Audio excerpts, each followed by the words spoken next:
Di para sahabat itu, kaum muslimin, yang terbayang bagi mereka itu adalah infak, yang terbayang bagi mereka adalah sebuah kebahagiaan, keselamatan di akhirat yang kekal dan abadi di sisi Allah tabaraka wa taala. Semua kita boleh klaim sekarang, kamu cinta Nabi, cinta Ustaz. Cinta Nabi, cinta Ustaz. Termasuk saya, cinta Nabi, cinta. Kapan tahunya? Besok di akhirat. Maka apa kata Nabi sallallahu alaihi wasallam? Amalur rajuli biyadihi. Penghasilan yang terbaik adalah pekerjaan yang dilakukan oleh seseorang dengan tangannya sendiri. Wa kullu bai'in mabrur, dan setiap jual beli yang mabrur. Ini aktivitas ini membantu saya di akhirat atau akan menyulitkan saya di akhirat? Kalau seandainya perbuatan itu ternyata akan menyulitkan kita di akhirat kelak, tinggalkan perbuatan itu. Wa ashabihi al-abrar al-qadat al-ghurr mayamin wa man tabi'ahum bi ihsanin ila yaumiddin, amma ba'du.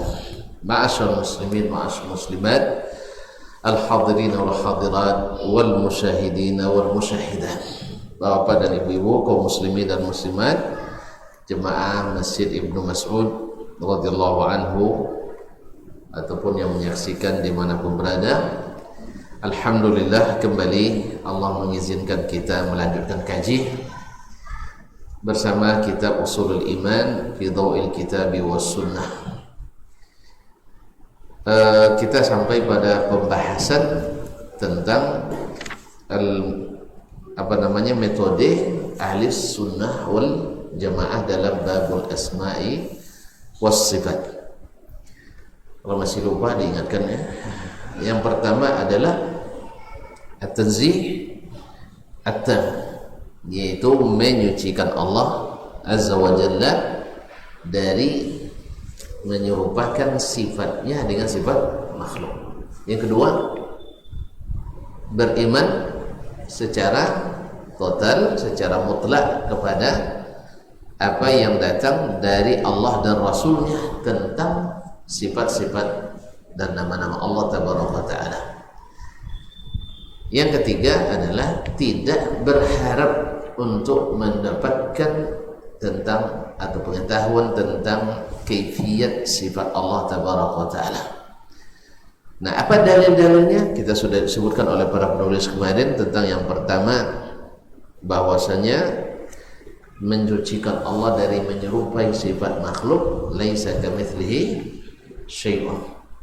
Alhamdulillah, ayat laisa kamitslihi syai'un ini sesuai dipasangkan dengan seluruh sifat Allah tabaraka wa ta'ala, sehingga tidak ada alasan untuk menolak satu pun sifat yang Allah tetapkan untuk dirinya dengan alasan takut tasbih, takut menyerupakan Allah dengan makhluk. Tidak, ya.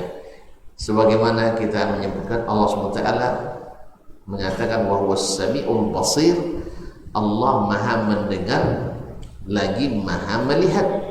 Maka mendengarnya Allah tidak menyerupai mendengarnya makhluk, melihatnya Allah tidak menyerupai melihatnya makhluk. Demikian pula dengan tangannya Allah tidak menyerupai tangan makhluk, istiwanya Allah tidak menyerupai istiwanya makhluk, tertawanya Allah tidak menyerupai tertawanya makhluk, dan seterusnya. Maka yang menolak sifat-sifat tersebut dengan alasan tasbih, takut tasbih, ini ketakutan yang berlebihan karena tidak mengikuti tuntunan. Kalau ikuti tuntunan Rasulullah SAW, apa takutnya? Nabi mengatakan itu dan sahabat mengikuti, tabi'in juga meneladani hal tersebut. Dan itulah yang dikembangkan oleh a'immatus salaf, para ulama, seperti yang disebutkan oleh Imam Abu Utsman As-Sabuni dalam kitabnya Aqidatus Salaf Ashabi Al-Hadis. A'immatus Salaf atau Aqidatus Salaf Ashabi Al-Hadis. Kaum muslimin dan muslimat yang dirahmati Allah Subhanahu wa taala. Kemudian dalil kaidah atau manhaj yang kedua, yaitu beriman sepenuhnya kepada apa yang ada dalam kitab dan sunnah Nabi sallallahu alaihi wasallam, baik tentang nama Allah maupun tentang sifat-sifat Allah tabaraka wa taala. Ma'asyiral kiram dirahmati. Apa dalilnya? Sudah disebutkan kemarin, yaitu ayat kursi Allahu la ilaha illa huwal hayyul qayyum la ta'khudhuhu sinatun wa la nawm lahu ma fis samawati wa ma fil ard man dhal ladzi yashfa'u 'indahu illa bi iznihi ya'lamu ma baina aydihim wa khalfahum ila akhir al-ayat. Dan sudah disebutkan dalil-dalil ini kemarin.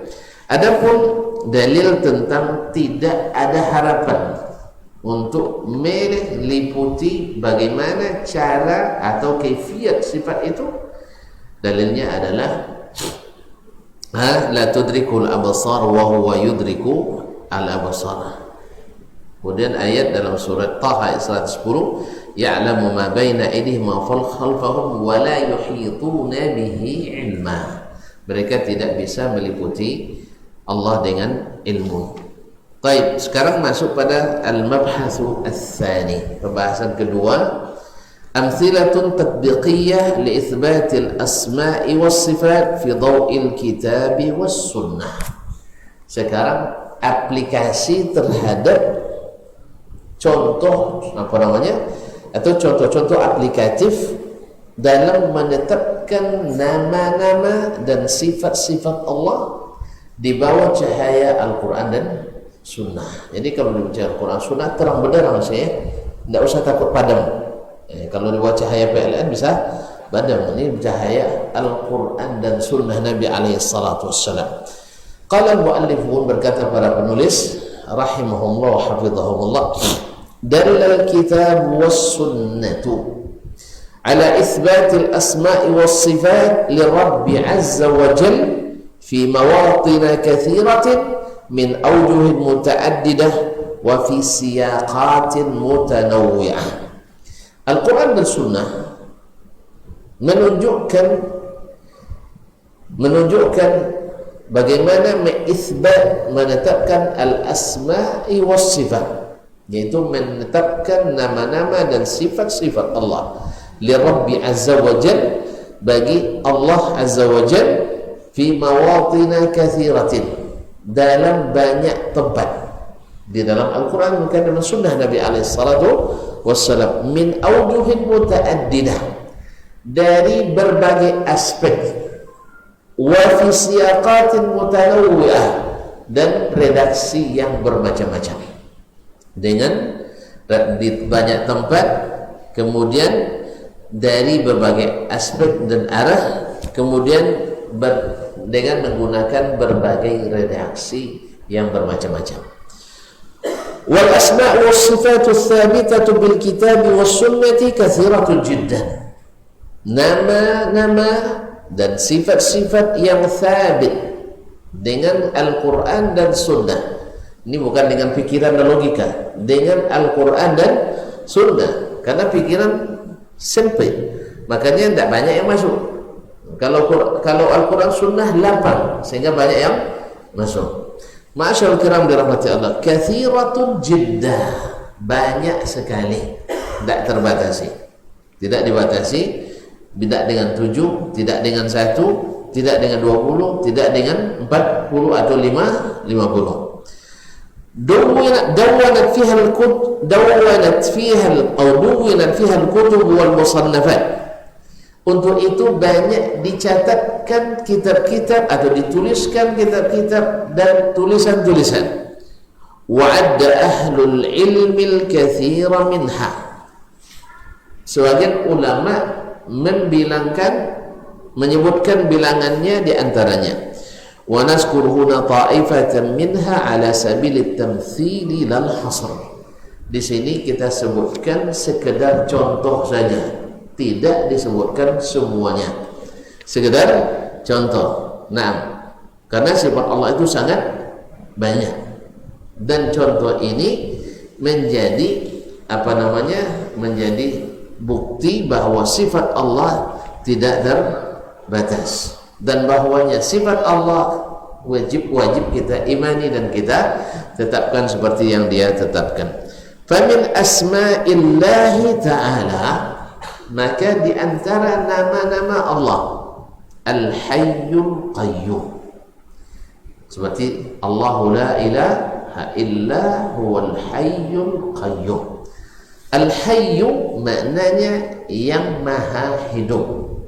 Al-qayyum yang senantiasa mengurus hamba-hambanya atau makhluk-makhluknya. Nah, minal qawamah. Jadi senantiasa mengurus hamba-hambanya. Wa qad dalla ala hazainil ismainil kitab was sunnah. Dua nama ini, Al-Hayy wal Qayyum, ditunjukkan oleh Alkitab dan As-Sunnah. Jadi bukan dibikin namanya oleh Ahlul Kitab dan Ahlul Sunnah, tidak, tapi ada dalam Alkitab dan Sunnah, yang bila seseorang berpegang teguh kepada keduanya, kata Nabi, takkan tersesat selamanya. Ya, berpegang kokoh dengannya takkan tersesat selamanya. Berarti kalau tanggung-tanggung pegangnya, mudah terlepas dan tersesat. Kaum muslimin dan muslimat dirahmati Allah SWT. Faminal kitabi qaulullah ta'ala Allahu la ilaha illa huwal hayyul qayyum, dalam surat Al-Baqarah ayat 255 yang dikenal dengan ayat Al-Kursi. Wa minas sunnah, dan di antara dalilnya dalam sunnah Nabi sallallahu alaihi wasallam, hadithu Anas bin Malik radhiyallahu anhu, yaitu dapat dalam hadis Anas bin Malik, qala kunna ma'an nabiy sallallahu alaihi wasallam bi halqatin, kami pernah bersama Nabi sallallahu alaihi wasallam dalam suatu lingkaran, dalam suatu majlis yang berlingkar. Wa rajulun qa'imun yusalli, ada seorang laki-laki yang berdiri salat. Falamma raka'a wa sajada wa tashahhada, tatkala dia sudah ruku dan sudah sujud dan bertasyahud, wa da'a, dan berdoa, faqala fi du'aihi, dia membaca dalam doanya, Allahumma inni as'aluka, ya Allah, aku memohon kepadamu, meminta kepadamu, bi anna lakal hamda, dengan apa? Dengan mengatakan bi anna lakal hamda, dengan sesungguhnya bagimu segala pujian. La ilaha illa anta, tidak ada Tuhan yang berhak diibadati kecuali Engkau. Badi'us samawati wal ard, yang menciptakan langit dan bumi tanpa contoh sebelumnya. Ya dzal jalali wal ikram, wahai Allah yang maha memiliki ketinggian dan kemuliaan. Ya Hayyu ya Qayyum, wahai yang maha hidup, wahai yang maha mengurus hamba-hambanya. Faqala Nabi sallallahu alaihi wasallam, lalu Nabi berkata mengomentari doa sahabat tersebut, laqad da'a bismillahil a'zam, ini laki-laki telah berdoa dengan menggunakan nama Allah yang al-a'zam, yang besar. Allazi idza du'iya bihi ajab, yang bila berdoa kepadanya dengan menggunakan nama itu ajab, pasti diijabahnya. Wa idza su'ila bihi a'ta, dan bila ada yang meminta dengan nama itu dia beri. Ma'asyarul kiram dirahmati Allah SWT.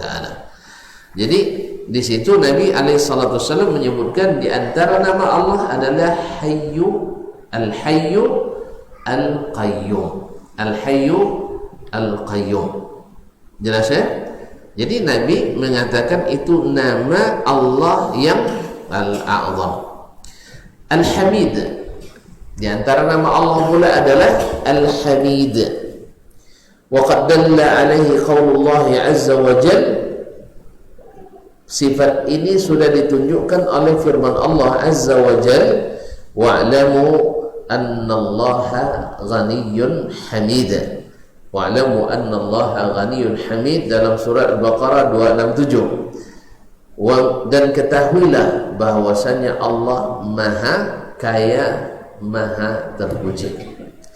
Wa minas sunnah, di antara dalilnya dalam sunnah, hadithu Ka'b bin Ujrah hadis Ka'b bin Ujrah radhiyallahu anhu fit tasyahhudi, dalam tasyahud, anna Nabiy sallallahu alaihi wasallam 'allamahum an yaqulu, mengajarkan kepada mereka untuk membaca Allahumma salli ala Muhammad, ya Allah berikanlah salawat kepada Muhammad, wa ala ali Muhammad, dan kepada keluarga Muhammad sallallahu alaihi wasallam, kama sallaita ala Ibrahim, seperti yang engkau telah salawat kepada Ibrahim, wa ala ali Ibrahim, dan kepada keluarga Ibrahim, innaka Hamidun Majid, sesungguhnya engkau maha terpuji dan maha mulia.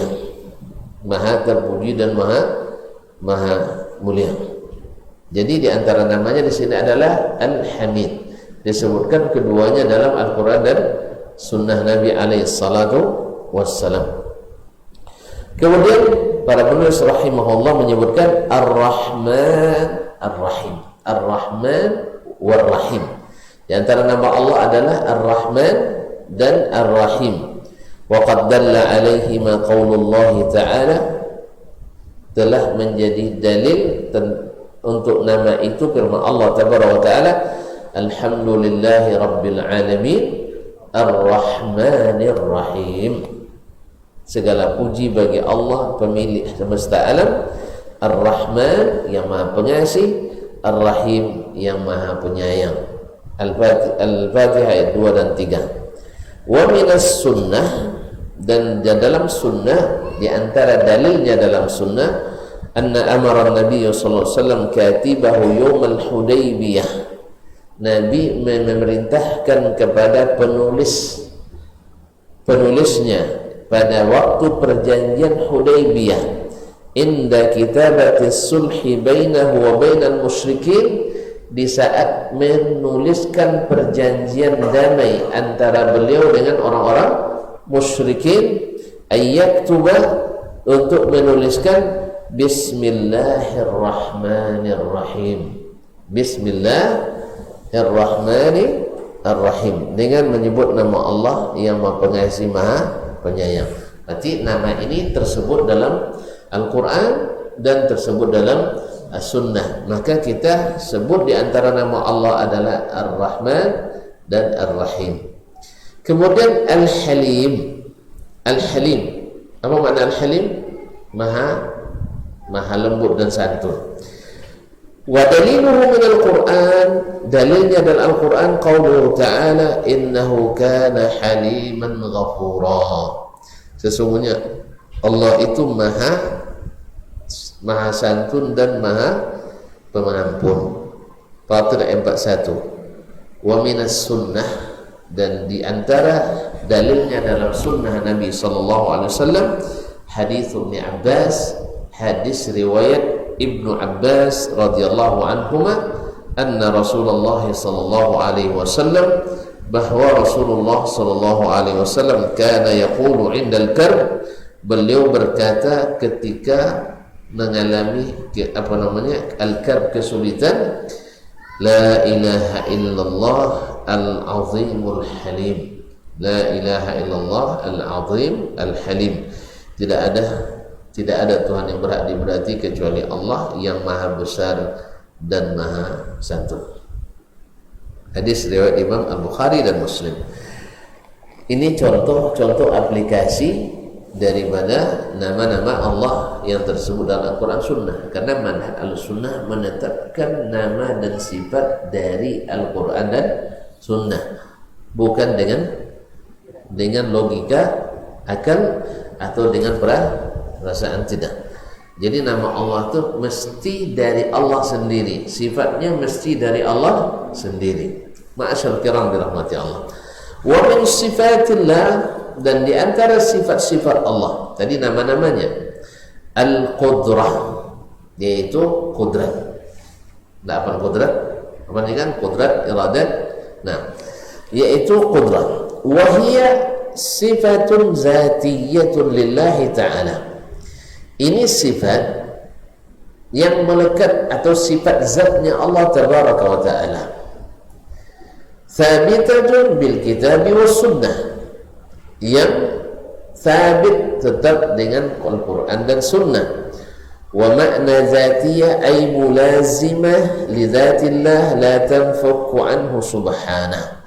Bahwa sifat ini yaitu senantiasa pada zat Allah, tidak berpisah daripadanya, tidak terlepas daripadanya. Kudrat Allah berkesinambungan, berkelangsungan selamanya. Allah itu bersifat qudrat.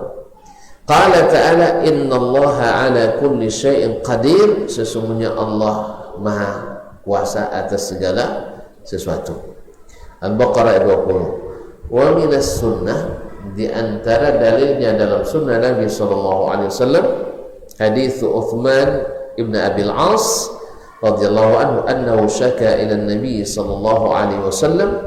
Dia mengadu kepada Nabi SAW waja'an, rasa sakit, yajidu fi jasadi, yang dia temukan atau dapat rasakan di badannya, mundu aslam, sejak masuknya Islam. Sejak masuk Islam sakit-sakitnya, sakit. Faqala lahu Rasulullah sallallahu alaihi wasallam, lalu Rasulullah SAW mengatakan kepadanya, dha' yadaka 'ala allazi ta'lamu min jasadik atau ta'allamu min jasadik, yaitu letakkan tanganmu pada tempat yang rasa sakit atau tubuhnya yang terasa sakit itu.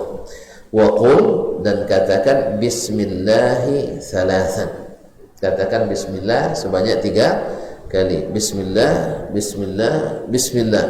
Wa qul 7 marrat, kemudian ucapkan 7 kali a'udzu bi'izzatillah, aku berlindung dengan keperkasaan Allah, wa qudratihi, dan kekuasaannya, min syarri ma ajidu wa uhadir, dari keburukan apa yang aku rasakan dan apa yang aku khawatirkan. Jadi di situ ada sifat qudratillah, bi izzatillahi wa qudratihi, dengan izzahnya Allah dan kudratnya. Berarti sifat ini ada dalam Al-Quran dan ada dalam sunnah Nabi SAW. Tapi Al-Quran tak kudrat tadi, qadir, ya, sebab setiap yang maha kuasa pasti punya sifat berkuasa. Nah, jelas. Baik, kemudian al-hayat, yaitu sifat hayat, yaitu hidup. Wahiyya min sifatillahi dzatiyah, ini juga sifat zatnya Allah tabaraka wa ta'ala, yang senantiasa lazim bersama Allah tabaraka wa ta'ala. Wahiyya mushtaqqatun min ismihil hayy, dan sifat ini diambil dari namanya al-hayyu, yang maha hidup. Tentu sifatnya hidup. Waqad taqaddama zikrul adillati 'alaiha, ini sudah banyak dalil disebutkan sebelumnya ketika menyebutkan dalil metode yang kedua. Baik, al-ilmu, yaitu ilmu. Al-ilmu sifatun zatiyatun lillahi ta'ala, juga sifat zat Allah, thabit wa thubutuha bil kitabi wa sunnah, dan thabit dengan Al-Quran dan sunnah Nabi SAW. Qala ta'ala, Allah berfirman, wa la yuhituna bi syai'in min ilmih, mereka tidak bisa meliputi satu pun ilmu Allah tabaraka wa ta'ala kecuali yang dia kehendaki.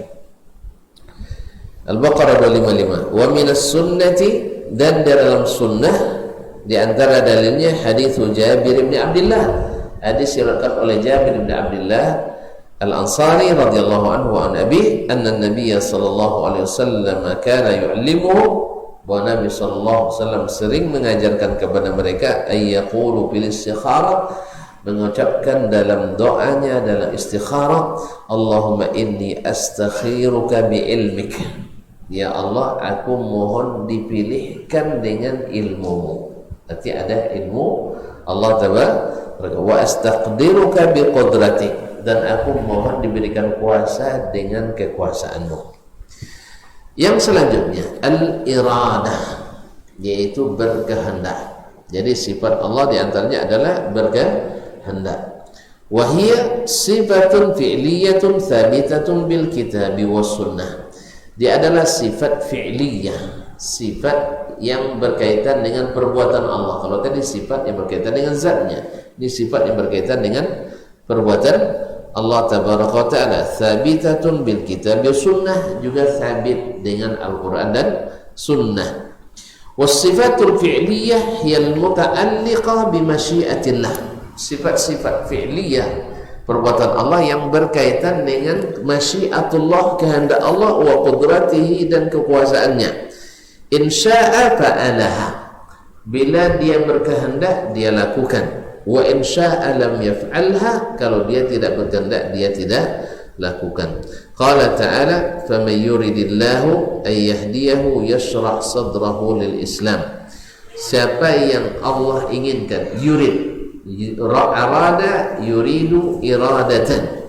Jadi siapa yang Allah kehendaki, ay yahdiyahu, untuk memberinya hidayah, yashrah sadrahu lil Islam, Allah lapangkan dadanya menerima al-Islam. Wa man yurid an yudillahu yaj'al sadrahu dayiqan harajan. Siapa yang Allah kehendaki menyesatkannya, Allah jadikan dadanya sempit, harajan, sempit, dan sesak, ka'annama yas'adu fis sama', seperti orang yang sedang mendaki ke tempat yang tinggi. Al-An'am ayat 25. Ini dalil tentang iradah, yaitu kalimat yurid. Yurid adalah pecahan kalimat dari iradah. Wa minas sunnah, dan di antara sunnah yang menunjukkan dalil itu hadis Abdullah bin Umar, yaitu hadis Abdullah ibn Umar radhiyallahu taala anhuma. Qala sami'tu Rasulullah sallallahu alaihi wasallam, dia berkata, saya mendengar Rasulullah sallallahu alaihi wasallam yaqul, berkata, idza aradallahu biqaumin azaban, apabila Allah ingin mengazab suatu kaum. Berarti ada kalimat arada, yaitu berkehendak. Asabal azab man kana fihim thumma bu'ithu ala a'malihim. Nanti azab itu menimpa semua yang ada, yang saleh kena, yang taleh apa lagi. Nah, jadi ada yang saleh, ada yang taleh, yang saleh pun kena. Maka kalau ada yang bilang corona tidak menimpa orang saleh, katanya itu keliru. Ya, wabak tidak menimpa orang-orang saleh, keliru. Karena kalau wabak itu datang, azab itu datang, semuanya kena. Nah, cuman nanti di akhirat asabal azab man kana fihim, azab itu akan menimpa siapapun yang ada bersama mereka, thumma bu'ithu ala amalihim. Cuman bedanya nanti di hari berbangkit, yang saleh dibangkitkan dalam keadaan saleh, yang taleh dibangkitkan dalam keadaan taleh, yang Islam ya dibangkitkan dalam keadaan menggembirakan, yang kafir tentu saja dalam keadaan yang menyedihkan. Hadis riwayat Imam Muslim. Al-ulu, di antara sifat Allah pula adalah al-ulu. Ya, nah ini kan jadi perselisihan nanti. Padahal sama-sama sabit dengan Al-Quran dan Sunnah. Jadi itu masalahnya. Yang sana diterima, yang sini tidak diterima. Wa huwa sifatun zatiyatun thabitatun bil kitab wa sunnah. Ini sifat zatnya Allah yang sabit dengan Al-Quran dan Sunnah. Qala ta'ala sabbih isma rabbikal a'la. Bertasbihlah, memuji nama Rabbmu yang maha tinggi. Jadi kalau al-a'la berarti ada sifat ulu. Wa qala ta'ala yakhafuna rabbahum min fawqihim. Mereka takut Rabb mereka dari atas mereka. Al-Nahl ayat 50. Wa minas sunnati hadithu Abi Hurairah al-mutaqaddim. Dan di antara dalil dalam sunnah hadis Abi Hurairah radhiyallahu taala anhu yang telah dahulu disebutkan tentang sifat ulu fi dzikri inda naumi, yaitu zikir ketika tidur. Wa fihi Allahumma antal awwalu, ya Allah engkaulah yang awal, falaisa qablaka syai', tak ada sesuatu pun sebelummu. Wa antal akhiru, engkaulah yang paling akhir, falaisa ba'daka syai', tak ada satu pun yang setelahmu. Wa anta zahir falaisa fawqaka syai', engkau lah yang di atas, tidak ada lagi di atasmu sesuatu. Wa antal batin falaisa dunaka syai', engkau lah yang paling bawah, tidak ada yang sesuatu pun yang di bawahmu. Ma'asyarul kiram dirahmati Allah. Ini pusing orang katanya, gimana ini, tidak ada ya, tapi begitulah kaum muslimin dan muslimat. Kalau dipakai hukum makhluk untuk mengukur Allah, salah hukum. Kalau salah hukum, boleh salah hukum? Tidak boleh salah hukum. Makanya hukumnya berbeda kaum muslimin dan muslimat dirahmati Allah. Jelas? Jadi di antara sifat Allah adalah al-ulu. Nah, siapa yang menerima sifat ilmu, qudrat, iradat, hayat, sama', basar, kalam, diterima. Kalau diterima sifat itu dengan alasan Al-Quran dan Sunnah, maka mesti pula diterima sifat ulu dengan alasan Al-Quran dan Sunnah. Oh, akal saya tidak menerima, akal antum jangan masuk-masuk ke sini. Ini bukan urusan akal, ini urusan iman, urusan iman.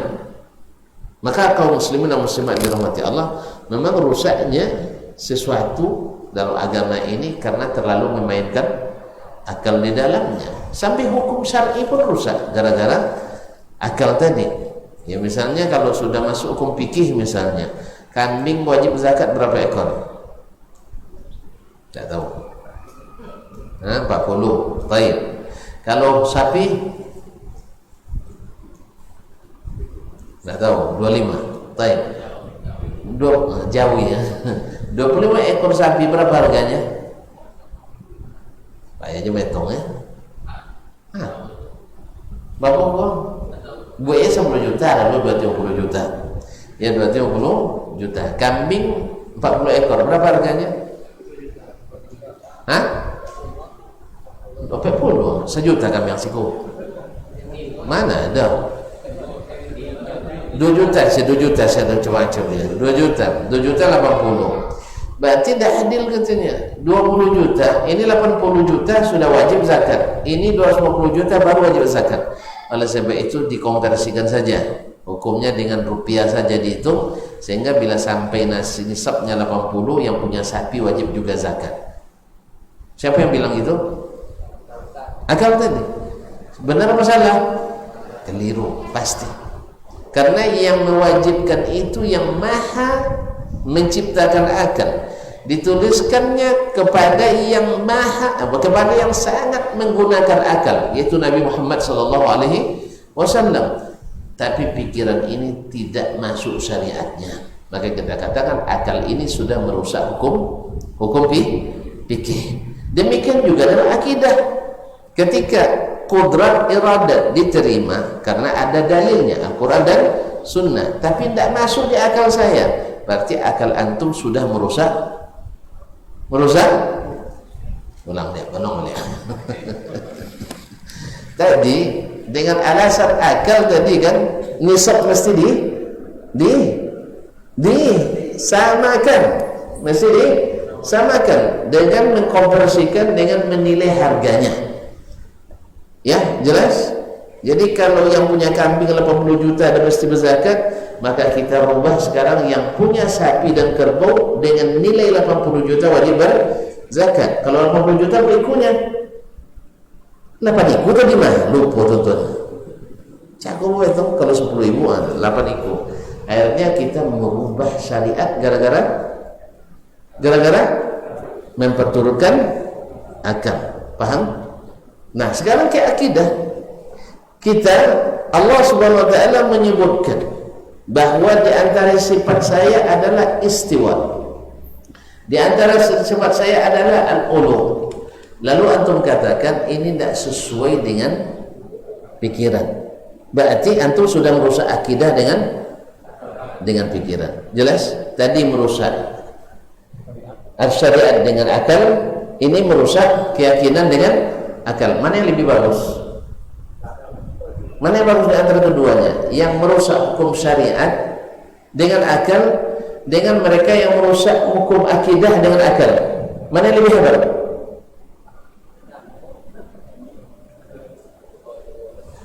Kedua tidak elok. Keduanya tidak elok memang. Nah, sekarang kan sering kita orang-orang liberal sering mengotak-atik hukum-hukum syariat sah. Ya, jilbab tidak wajib asal tidak menimbulkan fitnah. Sah?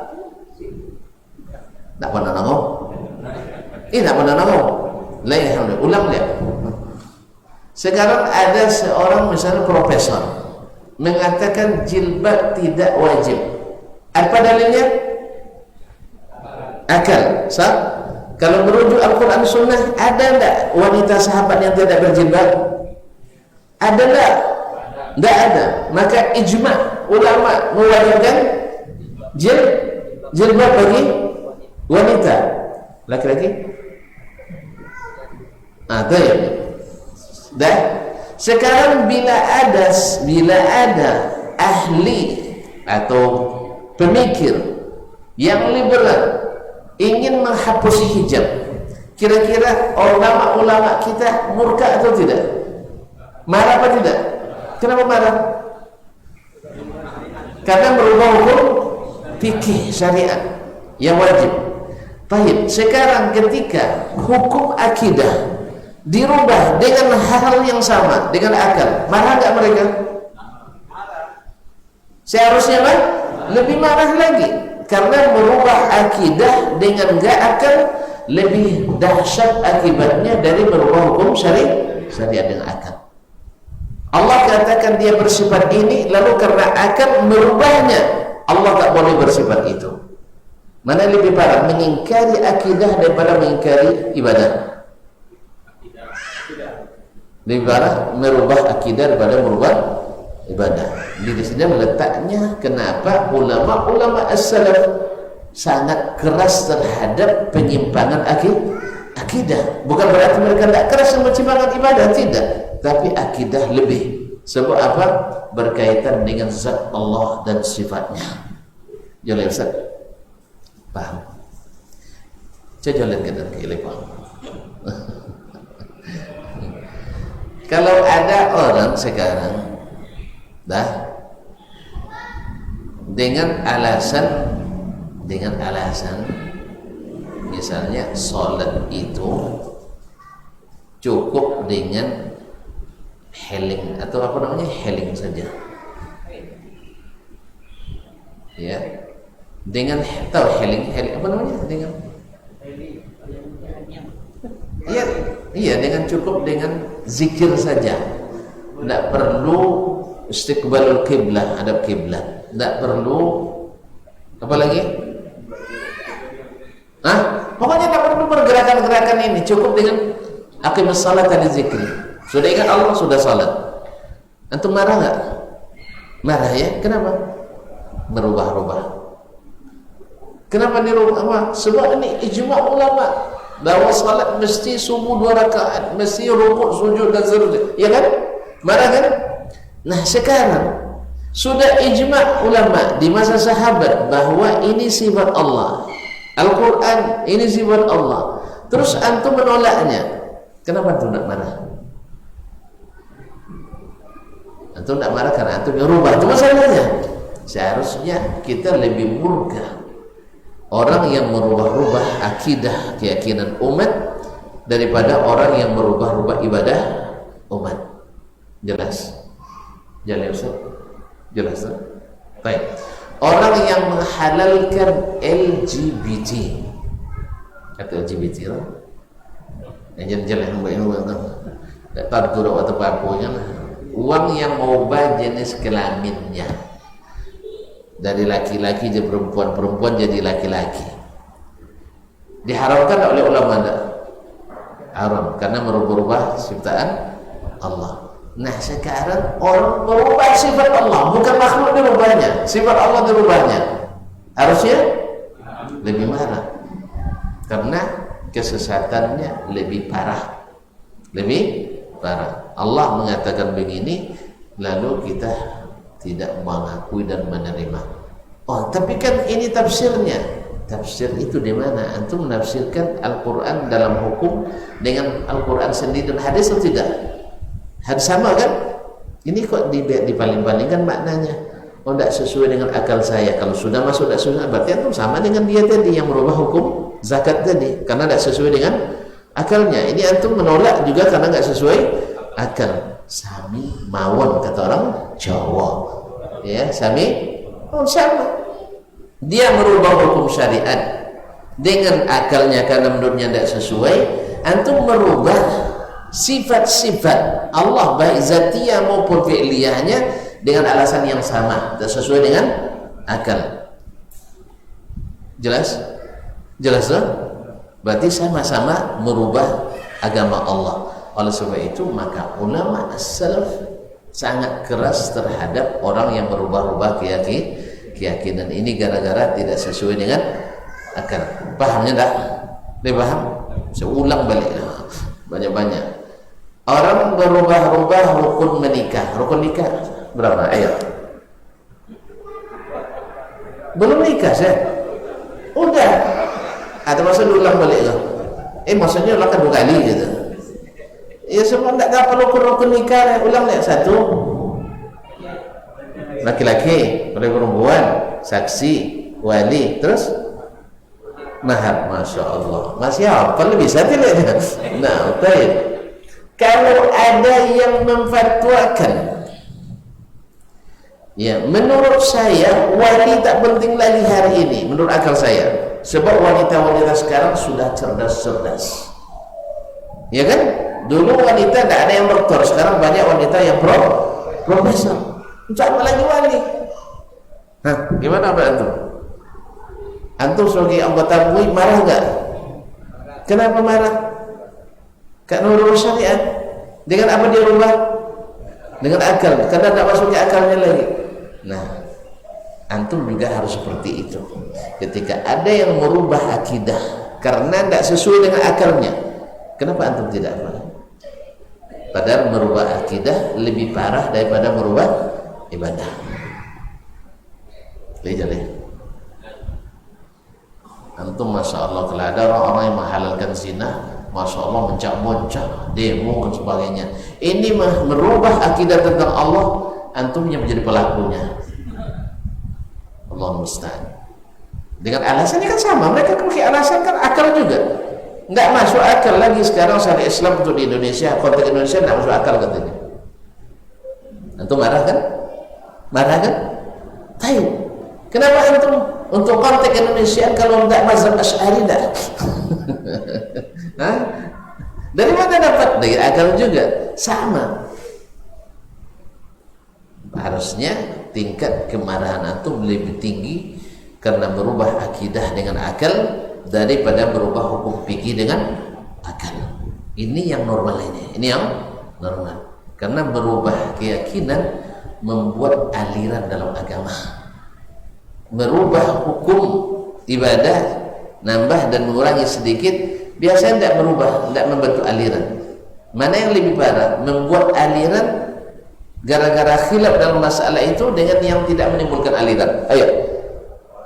Lebih parah menimbulkan aliran. Karena aliran itu memisahkan kita semakin jauh. Dan ini terbukti.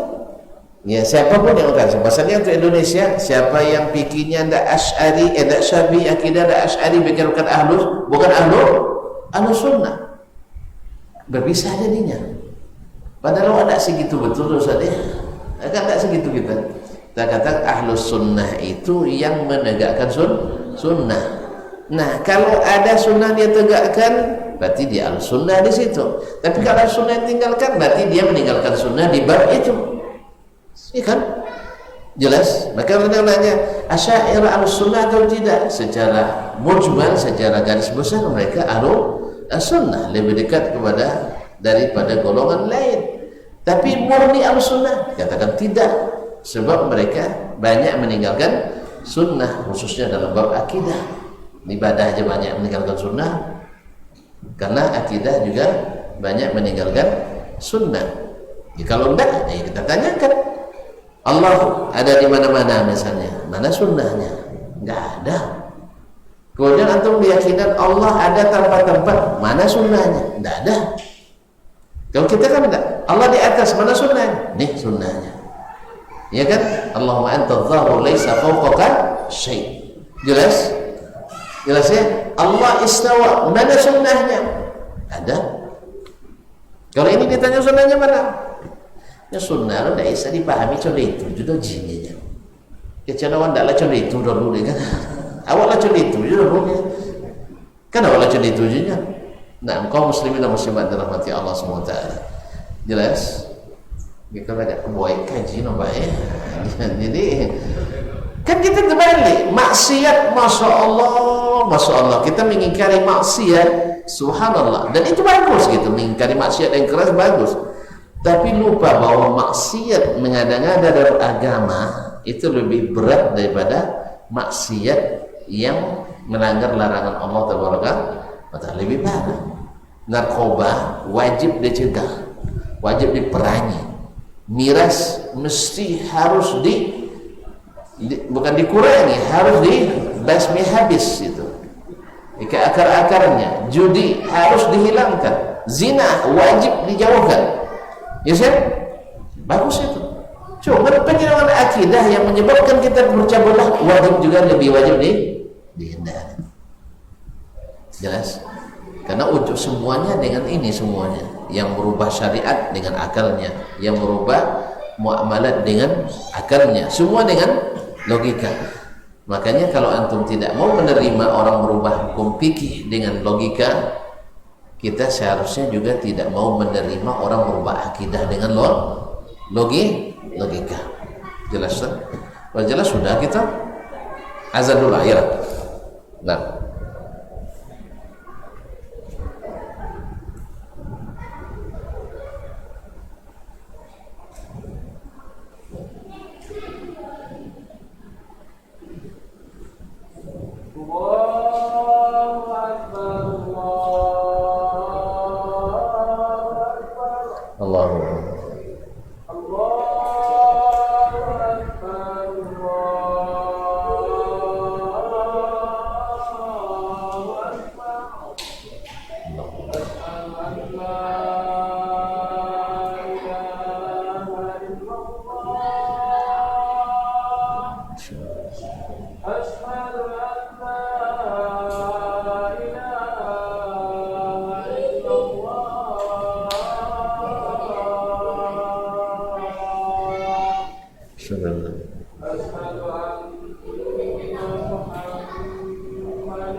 Ma'asyiral muslimin, ma'asyiral muslimat, al-hadirin wal hadirat wal musyahidin wal musyahidat rahimanillah wa iyyakum.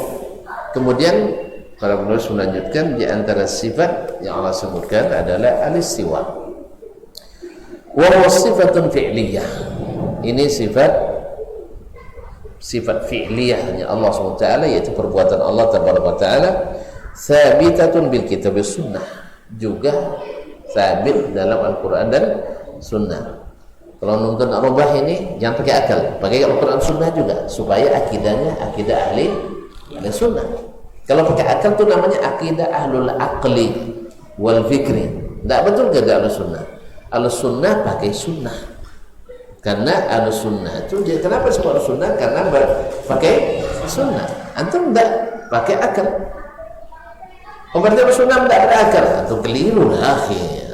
Masa tidak berakal? Yang bilang yang tidak berakal jadi wali itu kan antum juga sih.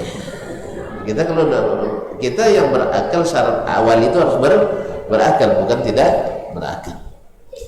Baik, cuma akal itu sebagai alat. Jadi alat, jadi masuk Allah mesin, tidak mau duit mesin betul. Jadi alat itu untuk gunanya, ya alat untuk bikin motor, masuk dalam mesin motor lah, kendaraan, masuknya usaha lah. Jadi alat itu untuk menyampaikan kita ke ini, jelas ya, untuk menyampaikan kita ke pemahaman. Tapi itu tidak berarti bahan untuk paham, dalil untuk memahami, tidak. Dia hanya menunjukkan saja, jelas. Jadi alat jangan dijadikan sebagai materi. Allah musta'an. Qala ta'ala Ar-Rahmanu 'alal istawa. Ini Al-Quran yang bilang Ar-Rahman 'alal arsyis tawa. Oh enggak, istawa maknanya banyak. Nah ya, bawa makna yang banyak itu. Misalnya tumbuh dan menjadi kuat, bisa makna dipakai untuk Allah Ta'ala? Bisa makna ini dipakai untuk Allah Ta'ala, tumbuh dan kemudian jadi kuat. Makhluk yang kayak gitu kan. Baik. Kemudian istawa, berdiri di atas batangnya, bisa dipakai untuk Allah Ta'ala? Enggak. Atau sampai umurnya remaja, bisa dipakai untuk Allah Ta'ala? Enggak. Tapi maknanya termasuk makna wajawah, yaitu istaulah. Lupa kita bahwa istaulah itu maknanya seperti kata Imam Ibnul A'rabi secara ilmu bahasa Arab. Kalau ditanyakan kepadanya, alaysa stawa bimakna staulah, dijawabnya idzan yakunu lahu didd. Kalau seandainya istawa dengan makna istaulah, berarti Allah ada lawannya yang dikalahkannya. Pahamnya enggak? Berarti ada didd yang sebawa, yang setara dengan Allah. Awalnya arasy dimiliki oleh yang lain, habis itu Allah kuasai. Itu makna istaulah dalam bahasa Arab. Itu kemana kan lainnya? La joli makna lancak Allah Ta'ala istawa dengan mana al-ulu wal-tafa, al-ala wal-tafa, tinggi di atas. Itu cuman Allah yang jauh. Akhirnya contoh tadi itu tentu sampai banyak makna istawa ini kejelau tak paham deh. Allah musta'an. Ini ciri mondok belajar bahasa Arabnya. Awal bosan di Arab langsung. Ini kamus Indonesia, Arab Indonesia kayaknya. Kamus Arab gitu.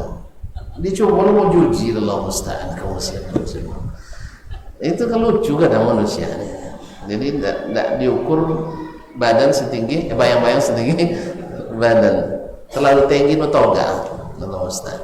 Jadi makna itu, makna bahasa itu tidak ada yang masuk di sini. Tidak ada yang masuk di situ. Makanya terpaksa dicarikan makna yang tidak nawo. Dapat dalam syair seorang Nasrani. Dapat dalam syair orang Arab Nasrani, itu datang dalam syair itu istawa Bishrun alal Iraq, yaitu Bishr menguasai Irak setelah sebelumnya tidak dikuasainya. Jadi sebelum itu harus tidak dikuasai oleh Allah. Masuk ini auzubillah, na'udzubillah. Jadi kaum muslimin dan muslimat dirahmati Allah, oleh sebab itu jangan rubah akidah dengan akal. Sebagaimana kata tidak bisa merubah hukum gara-gara akal. Paham Ustaz? Sebagaimana antum murka orang merubah hukum jilbab jadi tidak halal wajib, antum juga wajib untuk marah ketika orang memalingkan makna istawa menjadi makna yastawla. Karena apa? Pakai akal juga. Ini juga pakai akal juga. Kenapa antum marah ketika dia merubah hukum Allah? Antum tak marah ketika dia merubah sifat Allah. Nah, mana para kira-kira uang yang mengubah aturan dibuat oleh Pak Presiden, pada uang menjak umat Pak Presiden. Atau mencabut gelar presiden. Lepas Ustaz. Ini umat Pak Presiden ikut aturan yang dibuat dia. Mana yang berat? Melanggar rumahnya atau melanggar aturannya?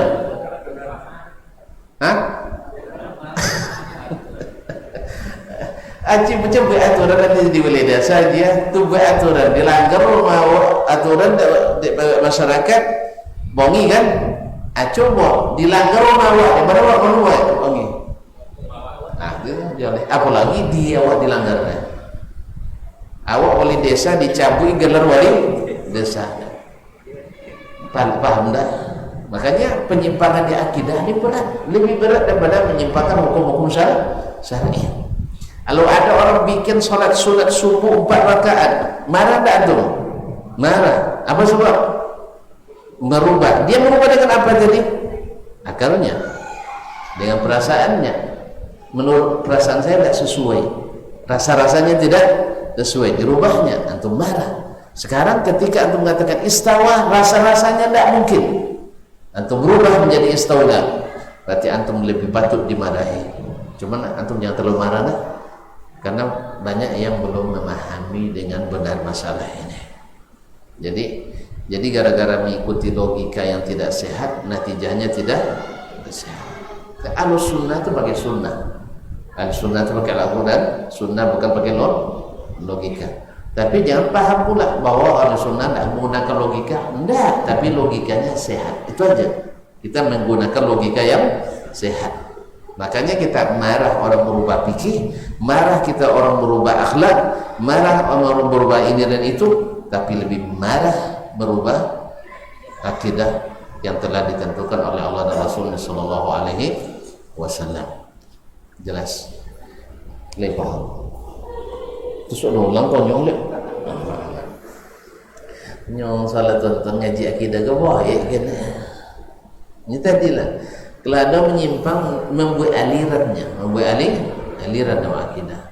Sedangkan Allah hanya meridai akidah ahli sunnah wal jamaah, yaitu ahli sunnah yang berdasarkan Al-Quran dan sunnah, bukan berdasarkan Al-Quran dan logika. Ini kan banyak ngaku ahli sunnah, tapi sunnah tidak dipakainya. Yang dipakai Al-Quran sebagian yang didukung oleh logikanya. Bila logikanya tidak mendukung, dia rubah Al-Quran Karim tersebut, baik dirubah kalimatnya atau dirubah maknanya. Jelas?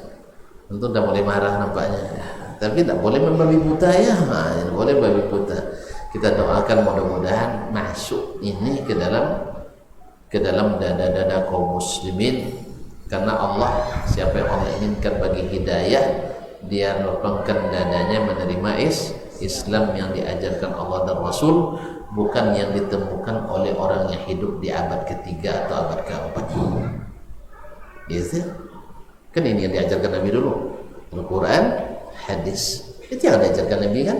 Dan Nabi mengajarkan bahwa logika ini, logika itu, komisi ini, kalau begini mesti begitu. Itu ajar Nabi SAW. Kan ada Nabi ngajar itu. Yang diajarkan Nabi, Allah begini, imani. Jadi selesai, imani. Ustaz, anda mulai pemarahan tuh nampaknya. Jangan coba kata saya. Nah, baik. Wa min afwan.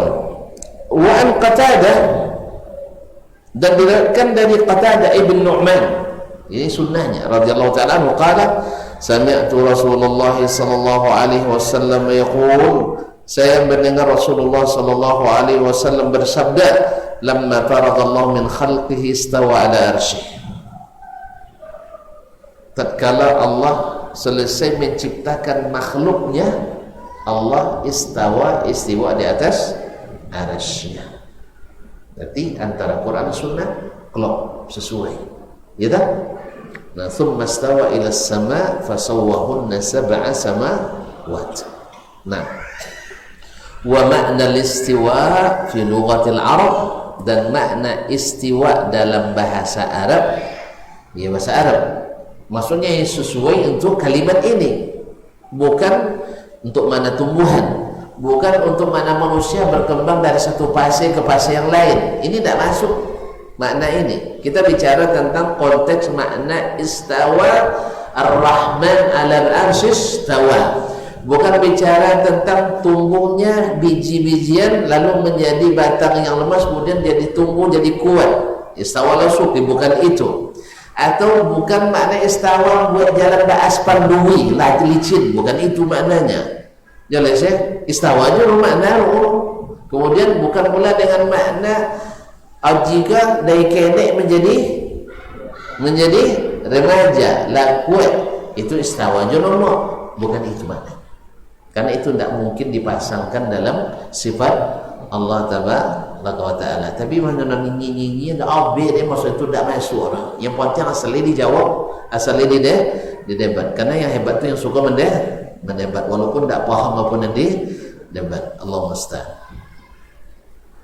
Al-ulu wal-irtifa, makna istawa dalam bahasa Arab seperti kata Ibnu Arabi tadi dan Ibnu Sidah dalam As-Sihah Al-Azhari juga menyebutkan seperti itu. Al-ulu wal-irtifa, yaitu tinggi dan di atas. Wal-istiqrar was-su'ud, tetap atau menetap dan naik. Wastiwa Allah Ta'ala arsy istiwa'un yaliqun bijalalih. Adapun istiwa Allah di atas arasy, yaitu sesuai dengan keagungan Allah dan kemuliaannya. Maka kembali ke kaidah kita kemarin. Nah, yang pertama menyucikan Allah dari menyerupai makhluk. Yang kedua, beriman secara totalitas. Ketiga, dilarang mencari dan meneliti bagaimana kaifiat sifat Allah Tabaraka Ta'ala. Selesai masalah. Lapang kan? Tidak ada yang dibuang dan tidak ada yang tidak sesuai dengan akal. Semuanya sesuai. Alhamdulillah alladzi hadana li hadza wa ma kunna linahtadiya laula an hadana Allah. Makanya istiwa tidak bertentangan dengan ayat laisa kamitsli syai'un. Karena kita akan bacakan laisa kamitsli istiwa'un. Tidak ada istiwa yang serupa dengan istiwa Allah. Laisa kamitsli uluwihi uluwun. Tidak ada ketinggian yang serupa dengan ketinggian Allah. Laisa kamitsli nuzulihi nuzulun. Tidak ada turun yang seperti turunnya Allah. Laisa kamitsli sam'ihi sam'un. Tidak ada pendengaran semisal pendengaran Allah. Wa laisa kamitsli basarihi basarun. Tidak ada penglihatan seperti penglihatan Allah. Laisa kamitsli ridahu ridan. Tidak ada seperti ridha Allah ridha. Wa laisa kamitsli farahi farahun. Tidak ada seperti gembira Allah gembira manapun. Alhamdulillah. Betul ya. Jadi kalau rumusnya pas, natijanya pas. Tapi indahnya tak boleh tasbih. Alhamdulillah kita tidak mentasbih Allah Subhanahu wa Ta'ala, dan kita juga tidak merubah sifat-sifat Allah dengan akal kita. Akhirnya kita menjadi ahli as-sunnati wal jamaah, bukan ahli al-aqli wal furqah. Jelas? Maka kita alhamdulillah kaidah kita ahlus sunnah itu adalah mereka yang memakai sunnah Nabi. Tidak ada pakai ikut imam ini tidak ada. Yang mengikut Nabi. Menyatukan atau memecah belah? Menyatukan, karena ikutannya satu. Tapi kalau terbilang nanti mesti ikut Syafi'i, tentu ini lebih cenderung ke Imam Hanafi dia. Mungkin datuk berasal dari situ dahulu kan. Tu untuk sambungnya kau sasik kan yang dah sunnah dia. Di mana lu letak sunnah dia kuasa dia Syafi'i sedang. Imam Syafi'i itu ngaku masuk tak masuk dan ulama ahli sunnah yang menguasai seluruh sunnah. Tak ada orangnya, kan semua maksumnya nanti. Jadi ahli sunnah adalah yang memakai sunnah. Jadi kalau nak jadi ahli sunnah pakai sunnah, jangan ditinggalkan sunnah. Awak meninggalkan sunnah kau terus itu nak asli lah ahli sunnah, yang lain kawin. Kan lucu itu. Awak sampai banyak sunnah Thori nak menggawi palu, kalau bisa ada hadis baca hadis dulu. Ingat enggak? Lah jalek kianya Rasulullah salat zikir ke ceneko. Enggak mesti cenah Rasulullah. Tinjauan ahli sunnah asli. Iya kan? Allah berjalan aja. Akidah Rasulullah kia ceneko. Mana dapat kia hadis? Atau sudah itu kawiru yang asli, yang menolak itu, yang menolak sunnah Nabi itu asli ahli sunnah, yang menegakkan sunnah Nabi kawi ahli sunnah. Memang lucu semua. Pak yang sudah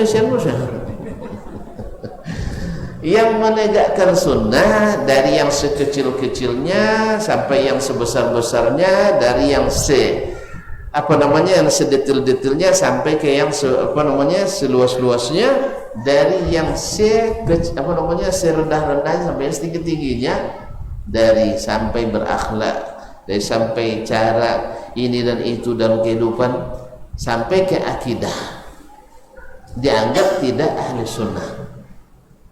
Sebab apa? Tidak sesuai dengan pemahaman kami katanya. Itu masalah. Terus tidak sesuai pemahaman antum, tapi sesuai dengan pemahaman Nabi. Kalau itu sesuai pemahaman Nabi, mana tahu pemahaman Nabi? Cuma itu dikotongnya, cuma itu dibuatnya. Seperti itu dia katakan, seperti itu dia lakukan. Ini pemahaman Nabi SAW, dan begitu pula yang diikuti oleh sahabatnya. Buktinya tidak ada sahabat yang mentakwil ini. Kan ada lah. Oh, ada sahabat mentakwilkan ayat itu lain. Kita bicara tentang istawa sih. Jangan kalau lain dulu. Jangan kalau lain. Nah, misalnya ada yang menakwilkan kalimat wajhullah fa aina ma tuwallu fa thamma, ditakwilkan dengan tijahullah, bukan wajah Allah Subhanahu wa taala. Kita bicara tentang istawa. Itu babnya lain lagi nanti. Itu ada bab lain lagi masalahnya nanti itu. Jelas ya? Terus ada lagi sunnah banyak dalam masalah itu nanti. Mana yang dimaksud dengan nahu dan mana yang dimaksud dengan wajah hakiki. Jadi satu kasus per kasus jadi campur aduk. Kalau al-sunnah itu memahami mutasyabihat dengan muhkamat. Kalau ahlul ahwa enggak, yang muhkam rusak gara-gara mutasyabihat. Misalnya Imam Ahmad ki akidahnya, ya, dari riwayat murid-muridnya yang terkenal bahwa Allah SWT istawa. Itu maksudnya riwayat yang gharib syadz dari Imam Ahmad, maksudnya mengotong Allah Ta'ala itu tidak bisa dipahami makna istawa dulu.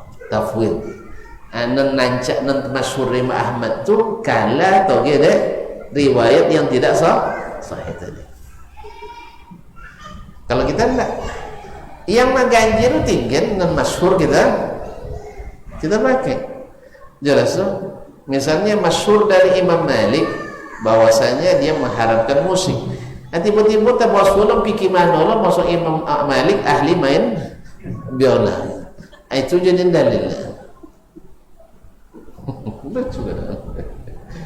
Jadi yang masyhur dari riwayat murid-muridnya Qutaibah bin Sa'id, Al-Imam Asy-Syafi'i, Abdullah bin Wahab, Abdullah bin Yusuf, Abdurrahman ibn Qasim, Ibnu Bukair, Yahya bin Yahya Al-Laythi, Yahya bin Yahya Nisaburi, masyhur dari mereka ya bahwa Imam Malik mengharam itu maksud dia tamahan maksud riwayat enggak jolil maksud Imam Malik ahli main biola.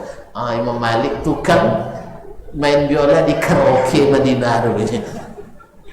Subhanallah kaum muslimin, aneh benar ajaib. Jadi mengganji-ganji tinggal. Itu biasanya ahlul ahwa seperti itu. Ini masyhur riwayat dari Nabi alaihissalam, para sahabat kibar, bahwa setiap orang meninggal kecaro untuk melanggengarakannya. Sah? Ya bagaimana bertakziah, bagaimana dalam bersedekah dan sebagainya.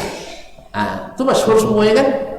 Itu masyhur tanah mana dah deh. Masang Imam Fulan melakukan 7 hari 40 hari, 21 hari, 40 hari, 1 hari, 1000 hari, 25 tahun dan sebagainya. Tidak maksud dalam riwayat-riwayat masyhur. Itu yang dijadikan pegangan. Yang masyhur tadi ditinggalkan. Itulah bedanya yang asli dengan yang KW. Yang asli itu menghukum yang muhkam, menjadikan muhkam menghukum yang mutasyabihat. Tapi ahlul ahwa enggak. Yang muhkam ditinggalkannya pergi ke yang mutasyabihat. Yang kuat masyhur ditinggal pergi ke non ganjil-ganjil, yang ganjil-ganjil. Wallahu musta'an. Allah musta'an. Jadi oleh sebut kaum muslimin dan muslimat, balik ke yang tadi ya, antum marah, tidak boleh orang merubah syariat hukum fikih gara-gara tidak setuju dengan akalnya. Nah sekarang antum kok diam dengan orang yang merubah sifat Allah gara-gara akal. Merubah akidah lebih parah daripada merubah syariat. Wallahu musta'an. Mudah-mudahan bisa dipahami, sudah menjadi bahan untuk introspeksi dan muhasabah. Semoga yang benar semata-mata taufik dari Allah, yang salah dan keliru tentu kelemahan kita sebagai manusia. Kepada Allah saya mohon ampunan, dan kepada tuan-tuan dan perempuan mohon dimaafkan. Wallahu ta'ala alam, wa sallallahu ala nabiyyina Muhammadin wa sallam, wa subhanakallahumma bihamdik, asyhadu an la ilaha illa anta astaghfiruka wa atubu ilaik. Wassalamualaikum warahmatullahi wabarakatuh.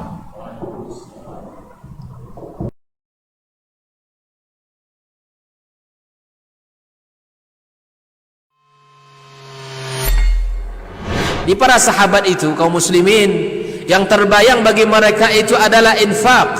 Yang terbayang bagi mereka adalah sebuah kebahagiaan, keselamatan di akhirat yang kekal dan abadi di sisi Allah tabaraka wa taala. Semua kita boleh klaim sekarang. Kamu cinta Nabi? Cinta Ustaz. Cinta Nabi? Cinta Ustaz.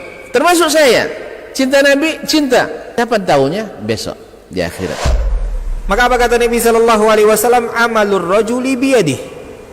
Penghasilan yang terbaik adalah pekerjaan yang dilakukan oleh seseorang dengan tangannya sendiri.